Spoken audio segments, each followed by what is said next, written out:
नाज़रीन, अब रुख करते हैं डेरा गाजी खान का, जहां ABC न्यूज के ब्यूरो चीफ गुलाम यासीन राही की रिपोर्ट के मुताबिक डीजी खान डिवीजन में सरकारी वाजिबात की वसूली और रुकमों की नीलामी के लिए टाइम लाइन्स दे दी गई।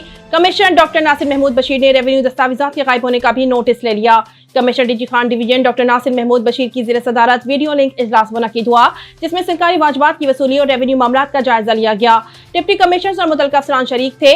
कमिश्नर डॉक्टर नासिर महमूद बशीर ने कहा कि senior member board of revenue की हिदायत पर अमल दरामद कराया जाए। कमिश्नर डीजी खान ने रेवेन्यू अफसरान से मुंसलिक डेट्स की रिकवरी के लिए टाइम लाइन्स दे दी। उन्होंने कहा कि माली मफाद के लिए रेवेन्यू दस्तावेजात जानबूझकर गायब कर दी जाती हैं। रिकवरी न करने वालों के खिलाफ सख्त कार्रवाई की जाए। ज़राई इनकम टैक्स, अभियाना, मालिया और दीगर सरकारी वाजिबात की 100% वसूली यकीनी बनाई जाए। वज़ीर आला की अपना घर अपनी छत हाउसिंग स्कीम के लिए मुनासिब लैंड की निशानदेही की जाए। उन्होंने कहा कि खेल के ग्राउंड्स के लिए भी रुकमों की रिपोर्ट पेश की जाए। सरकारी लैंड की शफाफ अंदाज में नीलामी यकीनी बनाई जाए। स्टेट लैंड डायरेक्टरी जल्द मुकम्मल कराई जाए।